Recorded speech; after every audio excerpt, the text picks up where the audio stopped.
بسم الله الرحمن الرحيم.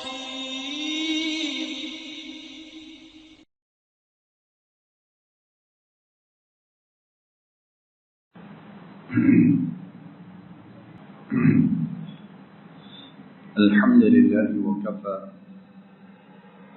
والصلاة والسلام على من لا نبي بعده وعلى آله وأصحابه ومن والاه أما بعد.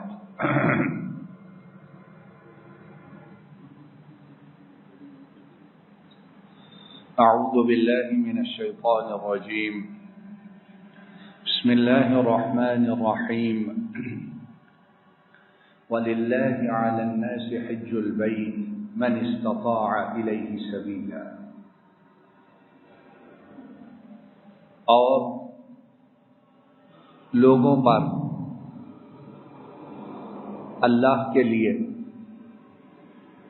بیت اللہ کا حج واجب ہے جو کہ اس کی طرف جانے کی استطاعت اور قدرت رکھے۔ اسلام کے ارکان خمسہ میں سے پانچواں رکن حج کا ہے اور اس کا کرنا واجب ہے، اور جو باوجود استطاعت کے اس کو نہ کرے، باوجود وسائل رکھنے کے اور کوئی ممانعت ہونے کے نہ کرے، تو عمر ابن الخطاب رضی اللہ تعالی عنہ فرمایا کرتے تھے، چاہے وہ یہودی ہو کر مرے، چاہے نصرانی ہو کر مرے، اس کا مسلمانوں کے ساتھ کوئی تعلق نہیں ہے۔ تو آئیے انتہائی اختصار کے ساتھ دیکھتے ہیں کہ جو حج واجب ہے، اگرچہ واجب ہے لیکن یہ واجب کس کی طرف سے ہے؟ اس کی طرف سے ہے جو ارحم الراحمین ہے۔ یہ کمپلسری ہے لیکن ان کی طرف سے ہے جو سب رحم کرنے والوں سے زیادہ رحم کرنے والے ہیں۔ تو واجب ہونے کے ساتھ ساتھ اس میں اللہ رب العالمین نے کرنے والوں کے لیے بڑی آسانیاں، بڑی سہولتیں اور بہت زیادہ ان کے لیے گنجائش رکھی ہے۔ انہی آسانیوں کو، انہی سہولتوں کو، ان میں سے کچھ کو دیکھنے کی انشاءاللہ سمجھنے کی کوشش کرتے ہیں، تاکہ عام طور پر خواتین و حضرات جو حج کے لیے جاتے ہیں، جب انہیں کسی قسم کی مشکل پیش آئے تو انہیں علم ہو کہ قرآن و سنت میں ان کے لیے یہ آسانیاں اور نرمیاں موجود ہیں۔ پہلی بات یہ ہے کہ حج جو ہے یہ فرض ہے، لیکن کب فرض ہے؟ جب اس کی استطاعت نہیں ہے اور مرتے دم تک استطاعت نہ ہوئی، وہ فوت ہو گیا، تو انشاءاللہ اس پر کوئی گناہ، کوئی پکڑ، کوئی حرج نہیں ہے۔ اور استطاعت سے مراد کیا ہے؟ اس میں چار چیزیں علماء نے ذکر کی ہیں۔ پہلی چیز یہ ہے کہ سفر کے سارے اخراجات، سواری، اور اگر سواری اپنی نہیں تو سواری کے آنے اور جانے کے اخراجات وہ شامل۔ دوسری چیز استطاعت میں داخل یہ ہے کہ حالات امن ہو، جان کا خطرہ نہ ہو۔ تیسری چیز یہ ہے کہ اس کی صحت اپنی حج کے قابل ہو، حج کی مشقت، حج کی محنت، حج کے مناسک، حج کے ارکان ان کو ادا کرنے کا متحمل ہو سکے۔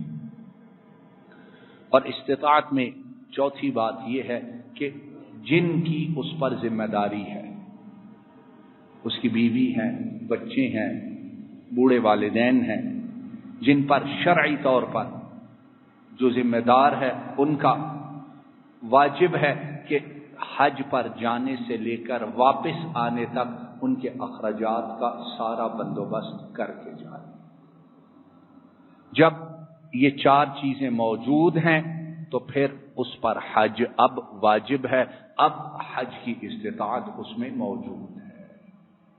اگر ان میں سے کوئی ایک نہیں، دو نہیں یا چاروں نہیں تو پھر انشاءاللہ حج اس پر واجب نہیں۔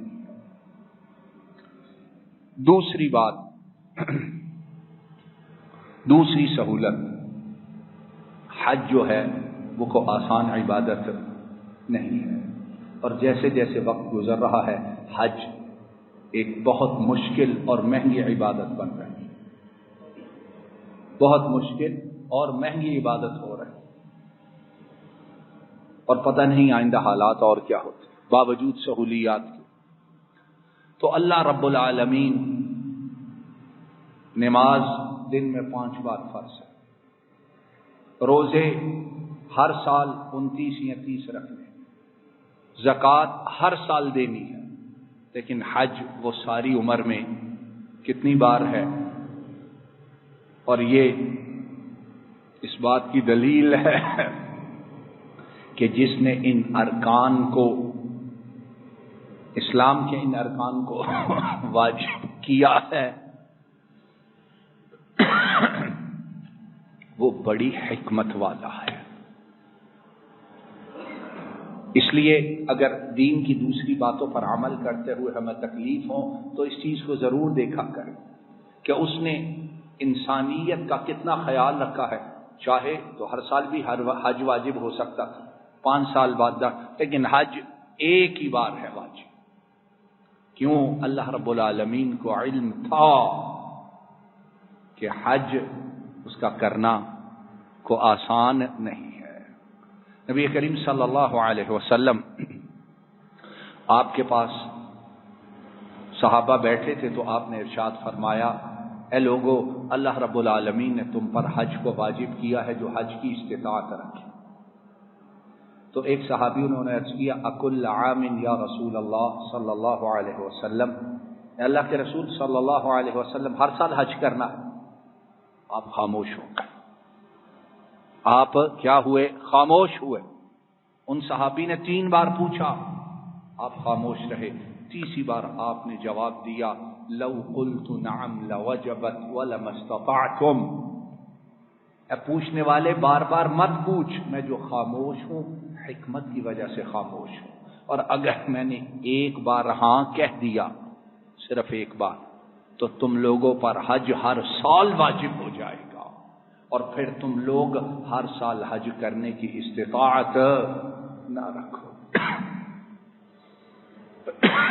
تو حج کا جو فرض ہونا اور ایک بار ہونا، یہ اللہ رب العالمین کی بھی کرم نوازی ہے، اور نبی کریم صلی اللہ علیہ وسلم ان کی بھی امت کے لیے خاص رحمت ہے۔ تیسری بات، حج کا جو سفر ہے اس کی ابتدا سے لے کر انتہا تک اللہ رب العالمین کو دیکھیے کہ انہیں اپنے بندے، ان کے حالات اور زندگی، اس کا اللہ رب العالمین کو کتنا خیال ہے۔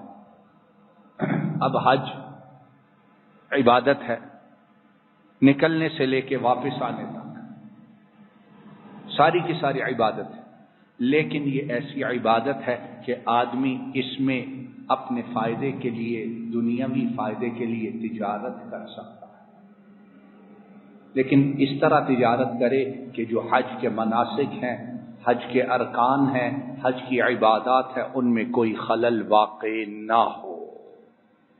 اگر آدمی اپنے حج کو اور اس کے ارکان کو، اس کی عبادات کو صحیح طور پر ادا کرتا ہے تو پھر دوران حج جانے سے لے کے واپس آنے تک وہ تجارت کسی بھی قسم کی ہو، حلال ہو، وہ کر سکتا ہے۔ قرآن کریم میں اللہ جل شانہ فرماتے ہیں، لیس علیکم جناح ان تبتغوا فضلا من ربکم، اے لوگو، تم پر کوئی گناہ نہیں ہے کہ تم اپنے رب کا فضل تلاش کرو، اس کو طلب کرو۔ اور یہاں فضل سے مراد کیا ہے؟ رزق کا تلاش کرنا ہے۔ حضرت عبداللہ ابن عباس رضی اللہ تعالی عنہ وہ بیان کرتے ہیں، اور اس روایت کو امام ابو داؤد، امام ابن خزیمہ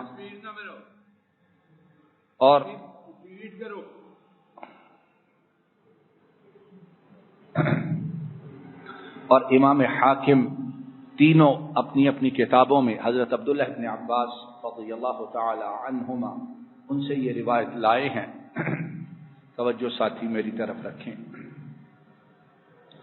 وہ کہتے ہیں کہ دور جاہلیت میں، توجہ ادھر کیجیے، دور جاہلیت میں جو عرب تھے وہ مینا میں، مزدلفہ میں، ذوالمجاز ان کے جو بازار تھے ان میں، اور اسی طرح حج کے سیزن میں، یعنی دوران حج بھی اور حج کا جب سیزن شروع ہوتا اس سارے میں عرب حج کے ساتھ ساتھ مناسک حج کے ساتھ جس طرح بھی وہ کرتے تھے، غلط الٹے سیدھے جو بھی، اس دوران وہ تجارت کیا کرتے. تو جب اسلام آیا اور صحابہ کرام نے احرام پہنے تو وہ تجارت سے بالکل رک گئے کہ یہ تو عبادت ہے، اس میں تجارت کیسے کر سکتے ہیں. تو پھر آیت مبارکہ نازل ہوئی، لیس علیکم جناح ان تبتغوا فضلا من ربکم، تم لوگوں پر کوئی گناہ نہیں ہے کہ تم اپنے رب کا فضل تلاش کرتے رہو. یعنی دوران حج کی ادائیگی کے دوران اللہ سے اس کے رزق کو طلب کرتے، تلاش کرتے، محنت کرتے رہو، لیکن شرط یہ ہے کہ اس کی وجہ سے جو حج کی عبادات ہے ان میں کوئی حرج واقع نہ ہو. چوتھی بات، چوتھی آسانی حج سے متعلق یہ ہے کہ جو شخص اس کی صحت، اس کا جسم، اس کا دماغ، اس کی نفسیاتی حالت اس کو حج کی اجازت نہ دے تو اس کے بدلے میں کوئی اور شخص حج کر سکتا ہے.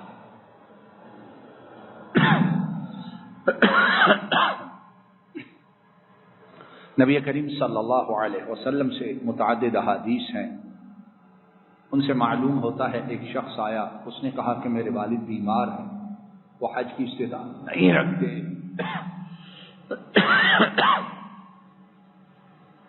تو کیا میں ان کی طرف سے حج کر سکتا ہوں؟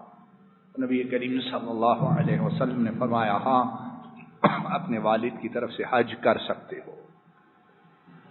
اسی طرح ایک خاتون آئی اور انہوں نے کہا کہ میرے والد وہ سواری پر بیٹھ نہیں سکتے، بیٹھتے ہیں گر جاتے ہیں، تو کیا میں حج کر سکتی ہوں؟ تو نبی کریم صلی اللہ علیہ وسلم نے فرمایا کہ ہاں اے خاتون، تم اپنے باپ کی طرف سے حج ادا کر سکتی ہو. تو کیا معلوم ہوا کہ باپ کی طرف سے بیٹا، باپ کی طرف سے بیٹی وہ حج کر سکتی ہے اگر حج جس کی طرف سے کیا جا رہا ہے وہ حج کے سفر کے قابل نہ ہو. اسی طرح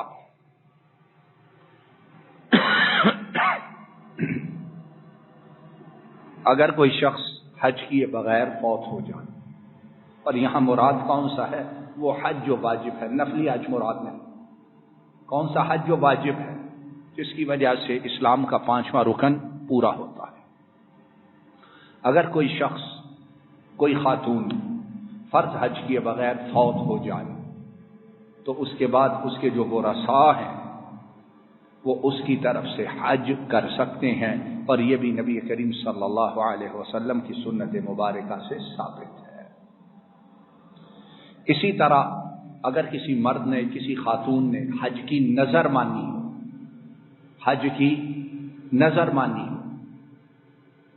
اور وہ اپنی نظر پورا کرنے سے پہلے فوت ہو جائے تو پھر اس کے جو ورثاء ہیں، بیٹا ہے، بیٹی ہے یا اور اس کے کوئی رشتہ دار ہیں، انہیں چاہیے کہ اس کی نظر کو حج کر کے پورا کریں. کیوں کہ جو نظر مانی جائے اور جائز ہو اس کو پورا کرنا ضروری ہے. اس میں ایک نقطہ، ایک اہم بات یہ ہے کہ جو کسی کی طرف سے حج کرے، بیٹا ہو، بیٹی ہو، رشتہ دار ہو، جو کسی کی طرف سے حج کرنے جائے اس پر واجب یہ ہے کہ اس نے اپنا پہلا فرض حج ادا کر لیا ہو. یہ نہیں اپنا حج ادا نہیں ہوا اور لوگوں کی طرف سے ان کے حج کر رہا ہے. پہلے اپنا حج اس کا ہو، پھر اس کے بعد یہ ہے جس کی طرف سے چاہے حج بدل وہ کرتا رہے.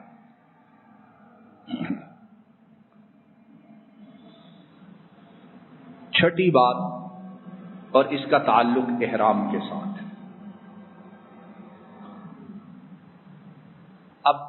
احرام اس کے باندھنے کی اصل جگہ کون سی ہے؟ کیوں جی کون سی ہے بولیے، میرے ساتھ آپ لوگ بھی شامل ہو جائیے. کون سی جگہ ہے؟ میقات ہے. مکہ اس کی طرف آنے والے دنیا کے جس بھی کونے سے آئیں ان کے لیے میقات مقرر ہے. وہاں پر آ کر، اور توجہ میری طرف کیجیے، احرام باندھیں گے اور نیت کریں گے. یہ یاد رکھیے، دو چیزیں ہیں.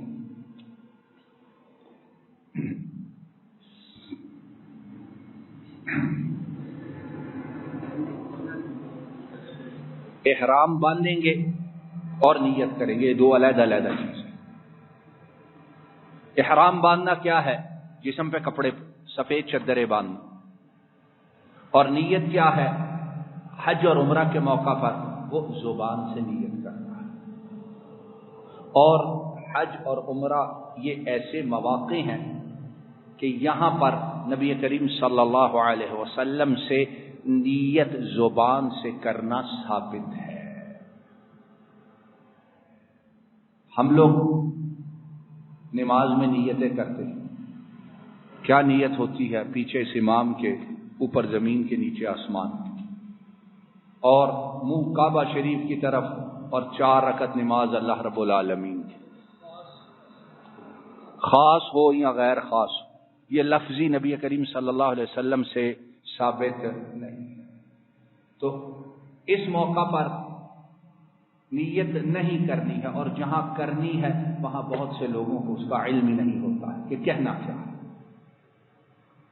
تو احرام جب باندھے گا، میقات پہ جائے گا، 2 کام ہے، ایک احرام باندھنا، ایک نیت کرنا. اور نیت وہاں جا کے کرے گا کہ میں یہ عمرہ، یہ حج اللہ رب العالمین کے لیے کر رہا ہوں. اور پھر جس قسم کا اس نے حج کرنا ہوگا اس حج کی قسم وہ بھی اپنی نیت میں بیان کرے.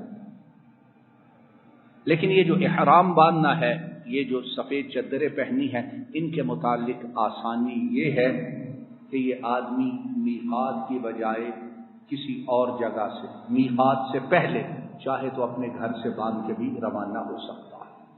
اب پاکستان سے جا رہے ہیں اسلام آباد سے، تو احرام یہ ہے وہ نہائے دھوئے، غسل کرے اور احرام گھر سے باندھ دے. لیکن نیت نہیں کرے گا، یہ بات یاد رکھنی، نیت نہیں کرے گا. پھر میں عرض کرتا ہوں، احرام باندھنا اور نیت کرنا علیحدہ چیز.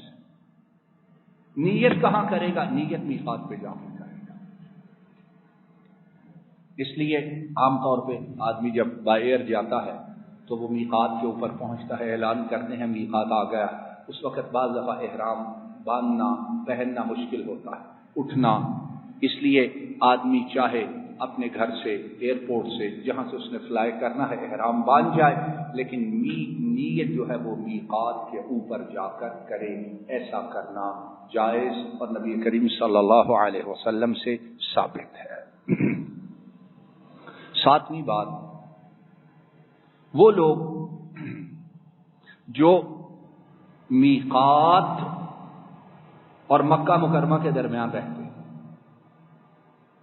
سمجھ گئے اس بات؟ ہم لوگ تو جاتے ہیں میقات کے باہر سے. جو لوگ میقات ہے اور یہ مکہ ہے، اس کے درمیان رہتے ہیں، وہ جب حج کا احرام باندھیں گے تو وہ اپنی اپنی جگہ سے باندھ کے حج کے لیے روانہ ہو جائیں گے. ان کے لیے ضروری نہیں ہے کہ وہ میقات پہ آئیں، احرام باندھیں اور پھر جائیں. اسی طرح جو لوگ مکہ میں رہنے والے ہیں، وہ بھی جب حج کی نیت کریں گے تو وہ مکہ ہی سے احرام باندھیں گے. انہیں مکہ سے باہر میقات جانے کی ضرورت نہیں ہے. اسی طرح ہم لوگ جو پاکستان سے جاتے ہیں، عام طور پہ مہینہ 1.5 مہینہ جاتے ہیں، عمرہ کیا، عمرہ کرنے کے بعد احرام کھول دیا، اب مکہ میں بیٹھے ہیں. کس لیے بیٹھے ہیں؟ کہ حج 8ویں تاریخ ہو تو ہم روانہ ہو جائیں.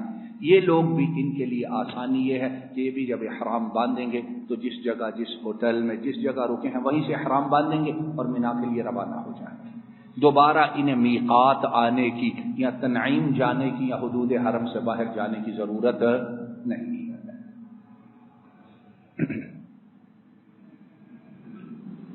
8ویں بات، ہمارے ہاں ایک چیز نے رواج پکڑا ہوا ہے اور لوگ اس کو بڑا ضروری خیال کرتے ہیں. اور وہ کیا ہے؟ عام طور پہ ذہن میں یہ ہے کہ جب احرام باندھا، چاہے حج کا ہو چاہے عمرہ کا ہو، اس کے لیے 2 رکعت نماز ضروری ہے۔ ویسے نمازیں ساری زندگی 3 پڑھتے رہیں، 2 پڑھتے رہیں یا پڑھے ہی نہ، لیکن وہ کہتے ہیں کہ چونکہ احرام باندھا ہے اس لیے 2 رکعت نماز وہ ضروری ہے۔ یاد رکھیے، ایسا کرنا کسی حدیث سے کسی سنت سے ثابت نہیں ہے۔ احرام کی خاص کوئی نماز نہیں ہے، احرام کی خاص کوئی نماز نہیں ہے۔ نبی کریم صلی اللہ علیہ وسلم آپ سے متعلق جو روایات آتی ہیں اور جن سے بعض لوگوں کو اشتباہ اور دھوکہ پیدا ہوا ہے، وہ یہ ہے کہ نبی کریم صلی اللہ علیہ وسلم آپ نے جب ایک مرتبہ احرام باندھا تو نماز ظہر کا وقت تھا، تو آپ نے وہ جو پڑھی، وہ نماز ظہر پڑھی تھی، وہ آپ نے احرام کی رکعات ادا نہ کی تھی، اور اس چیز کو صحابہ کرام نے اور علماء اعظام نے بڑی تفصیل کے ساتھ اپنی اپنی کتابوں میں سمجھایا۔ تو 8ویں بات وہ یہ ہے کہ احرام کے لیے باندھنے وقت، باندھنے کے بعد، باندھنے سے پہلے کوئی نماز نہیں ہے، اور اسی طرح 8ویں بات ہی کا جو ایک ضمیمہ ہے وہ یہ ہے کہ احرام کے باندھنے کا بھی کوئی وقت مقرر نہیں ہے۔ اب بعض اوقات ایسے ہیں جن میں نماز نہیں پڑھی جا سکتی، لیکن احرام ایسی ہے چیز ہے کہ اس کے باندھنے کا صبح، شام، دوپہر، زوال، غروب آفتاب، طلوع آفتاب، کوئی ہو اس وقت احرام باندھا جا سکتا ہے۔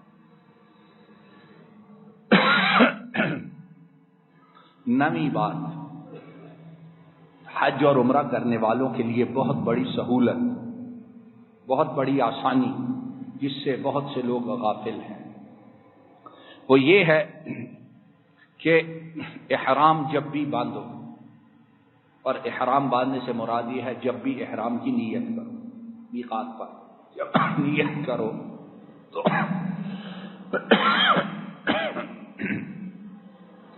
نیت کرتے وقت یہ بات اللہ رب العالمین کے ساتھ طے کر لی، اللہ کے ساتھ وہاں آپ کا کانٹیکٹ ہو رہا ہے، یہ طے کر لیجئے کہ اللہ اگر مجھے کوئی تکلیف کسی جگہ پیش آئی تو میں اسی جگہ اپنا احرام کھول دوں گا۔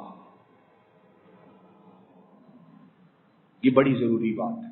بیمار ہو گیا، کو حالات خراب ہو گئے، کو واپس آنا پڑ گیا، کو چوٹ لگ گئی، یا کوئی امن یا کسی وجہ سے کچھ اور ہو گیا، تو احرام نیت کرتے وقت یہ شرط کریں کہ اللہ اگر ایسی صورتحال پیش آئی جو میرے بس میں نہیں تو میں احرام وہیں پہ کھول دوں گا اور واپس آ جاؤں گا۔ اس کا فائدہ کیا ہے؟ اگر آپ نے نیت کرتے وقت یہ شرط اللہ رب العالمین کے ساتھ کر لی ہے تو آپ جس جگہ ہیں، حج یا عمرہ، آپ احرام کھولیے، واپس آ جائیے، آپ پر کوئی دم اور کوئی فدیہ واجب نہیں ہے، اور اگر یہ شرط نہیں کی ہے تو پھر دم واجب ہوتا ہے۔ امام بخاری اور امام مسلم بیان کرتے ہیں کہ نبی کریم صلی اللہ علیہ وسلم ضباعہ بنت زبیر بن عبد المطلب، یہ آپ کی رشتہ دار خاتون، نبی کریم صلی اللہ علیہ وسلم ان یہاں تشریف لائے تو وہ کہنے لگی ہیں اللہ کے رسول صلی اللہ علیہ وسلم انی ارید الحج وَأَنَا شَاكِيَةٌ، اللہ کے رسول صلی اللہ علیہ وسلم میں حج وہ کرنا چاہتی ہوں لیکن میں ہوں بیمار، نکل تو جاؤں گی، آگے مجھے پتہ نہیں ہے کیا بنے گا، کر سکتی ہوں نہیں کر سکتی۔ تو نبی کریم صلی اللہ علیہ وسلم آپ نے ارشاد فرمایا حجی واشترطی ان محلی حیث حبستنی، فرمایا جاؤ حج کے لیے جاؤ، کوئی بات نہیں، لیکن نیت میں یہ شرط کر لو اللہ رب العالمین کے ساتھ کہ میرے مولا جہاں مجھے روکا گیا وہیں پر میں احرام کھول دوں گی اور واپس آ جاؤں۔ تو یہ بہت بڑی آسانی ہے جس میں نہ دم ہے اور نہ کوئی پریشانی ہے۔ ہاں اگر حج فرض ہے، پہلا حج ہے، تو پھر دوبارہ حج کے لیے آنا جب بھی موقع میسر ہو وہ ضروری ہے تاکہ فرض حج ادا ہو سکے. اور اگر حج نفلی ہے تو پھر اس کی قضا ضروری نہیں ہے. جی چاہے تو دوبارہ آ کے نفل حج کر لو، نہ چاہے، نہ حالات بنے یا ویسے ہی دل نہ کرے تو پھر بھی اس کی قضا واجب اور ضروری نہیں ہے کیونکہ وہ حج نفل تھا. 10ویں بات، جب احرام باندھ لیا، نیت کر لی، اب غسل کی، کیا وہ غسل کر سکتا ہے کہ نہیں کر سکتا ہے؟ یہاں بعض لوگ بڑی پابندیاں لگاتے ہیں کہ غسل نہیں کرنا، بال گر جائیں گے، فلاں گر جائے گا، یہ گر جائے گا. وہ بیچارہ احرام باندھ کے آدمی پھنس جاتا ہے. وہ ہاتھ اس طرح رکھتا ہے جسے وہ ہاتھ ہی نہیں لگاتا. کہیں ہاتھ لگا، بال گر گیا تو جتنے بال گریں گے اتنے مجھے بکرے دینے پڑیں گے. آگے ہی حج اتنا مہنگا اور اتنے بکروں کا بندوبست کہاں کروں گا؟ یہ مسئلہ اچھی طرح سن لیجیے. جو احرام والا ہے وہ جب چاہے جتنی بار چاہے غسل کر سکتا ہے، اور دوران غسل بال گریں ان کا انشاءاللہ کوئی حرج اور کوئی گناہ نہیں ہے. 2 صحابہ تھے، عبداللہ ابن عباس رضی اللہ تعالی عنہما اور مسور ابن مخرمہ. وہ دونوں بیٹھے تھے، وہ آپس میں بات چیت کر رہے تھے. حضرت عبداللہ ابن عباس وہ فرمانے لگے کہ جو محرم ہے، احرام والا ہے، وہ غسل کر سکتا ہے. دوسرے صحابی کہنے لگے نہیں کر سکتا. تو حضرت عبداللہ ابن عباس رضی اللہ تعالی عنہما نے ایک دوسرے صحابی عبداللہ ابن حنین کو حضرت ابو ایوب الانصاری کے پاس بھیجا. اور ابو ایوب الانصاری کون ہے؟ جو نبی کریم صلی اللہ علیہ وسلم کے میزبان تھے، کوئی چھوٹے آدمی نہیں کہ جاؤ ان سے پوچھ کے آؤ. عبداللہ ابن حنین وہ کہتے ہیں کہ میں آیا، توجہ کیجئے، میں آیا حضرت ابو ایوب الانصاری کے پاس تو وہ ایک کنویں کے پاس پردہ لگا کر غسل کر رہے ہیں. تو میں نے سلام کی، انہوں نے کہا کون ہو؟ میں نے بتلایا. انہوں نے پوچھا کیا بات ہے؟ تو وہ غسل کر رہے ہیں اور ادھر سے انہوں نے پوچھا کہ پوچھنے یہ آیا ہوں کیا محرم احرام والا غسل کر سکتا ہے کہ نہیں کر سکتا ہے؟ روایت کے الفاظ ہیں کہ ابو ایوب الانصاری وہ پردہ لگا کر نہا رہے تھے. انہوں نے پردے کو ہاتھ سے تھوڑا سا نیچے کیا، یہاں تک کہ ان کا سر نظر آنے لگا. اب وہ کیا کر رہے ہیں؟ ڈیمونسٹریشن دے رہے ہیں، کر کے دکھا رہے ہیں. پھر کہنے لگے میرا سر نظر آیا ہے؟ حضرت عبداللہ نے، انہوں نے کہا ہاں جی نظر آ رہا ہے. انہیں جو نہلا رہا تھا انہوں نے اسے کہا اصبب علیہ، میرے سر پہ پانی ڈالو. اس نے پانی ڈالا تو حضرت ابو ایوب الانصاری رضی اللہ تعالی عنہ ثم حرك رأسه بيديه فأقبل بها وأدبر ثم قال هكذا رأيته يغتسل صلی اللہ علیہ وسلم. میں نے نبی کریم صلی اللہ علیہ وسلم کو حالت احرام میں دیکھا ہے. یہ دیکھو میرے سر پہ پانی ڈال رہا ہے. پھر انہوں نے، پانی ڈالنے والے نے پانی ڈالا اور انہوں نے دونوں ہاتھوں سے اپنے سر کو رگڑنا شروع کیا. وہ پانی ڈالتا جاتا ہے اور عبداللہ ابو ایوب الانصاری سر رگڑتے جا رہے ہیں اور اس کو دکھا رہے ہیں. کہا میں نے اللہ کے رسول کو حالت احرام میں اس طرح پانی ڈال کے اپنے سر کو رگڑتے ہوئے دیکھا ہے. تو اب رگڑتے ہوئے بال اتریں گے کہ نہیں اتریں گے؟ کتنے اتریں گے؟ اللہ ہی جانے کتنے اترتے. تو حالت احرام میں غسل بھی کر سکتے ہو اور اس دوران بال اتر جائیں تو پریشان ہونے کی ضرورت نہیں ہے. اور اسی سے متعلق ہمارا جو ابھی اس مجلس کا آخری مسئلہ ہے وہ یہ ہے کہ خارش ہوتی ہے تو بیچارے اچھلنا کودنا شروع کر دیتے، خارش نہیں کرنی. کیا کریں جی، وہ خارش ہو رہی ہے، کوئی چیز اتر گئی تو مصیبت پڑ جائے گی. بیچارے وہ پھر کبھی کچھ خارش ہو تو دل کھول کے خارش کر. اور اس میں قصہ ہے، صحیح ہے، امام مالک موطا میں ام المؤمنین عائشہ رضی اللہ تعالی عنہا ان سے بیان کرتے ہیں کہ ام علقمہ انہوں نے حضرت عائشہ سے پوچھا کہ حالت احرام میں آدمی ہوتا ہے، خارش ہوتی ہے، کیا کرے؟ تو ام المؤمنین عائشہ فرمانے لگی خارش کرے اور پھر کہنے لگی دبا کے خارش کر، اور پھر فرمانے لگی کہ سنو، اگر مجھے خارش ہو حالت احرام میں اور میرے دونوں ہاتھوں کو باندھا ہوا ہو تو میں اپنے پیروں سے بھی خارش کروں گی یہاں تک کہ مجھے سکون اور اطمینان آ جائے۔ تو کیا معلوم ہوا کہ جو احرام والا ہے وہ غسل بھی کرے اور خارش بھی کرے، اس میں انشاءاللہ اس پر کوئی گناہ اور کوئی حرج نہیں ہے۔ اسی پر اکتفا کرتے ہیں۔ وآخر دعوانا ان الحمد للہ رب العالمین۔ السلام علیکم ورحمۃ اللہ۔ یہ ڈاکٹر فضل الہی صاحب کا آفیشیل یوٹیوب چینل ہے، اس کو لائک، سبسکرائب اور شیئر کریں اور بیل آئیکن پریس کریں تاکہ نئے آنے والی ویڈیوز کا نوٹیفیکیشن آپ کو موصول ہو سکے۔ جزاکم اللہ خیر۔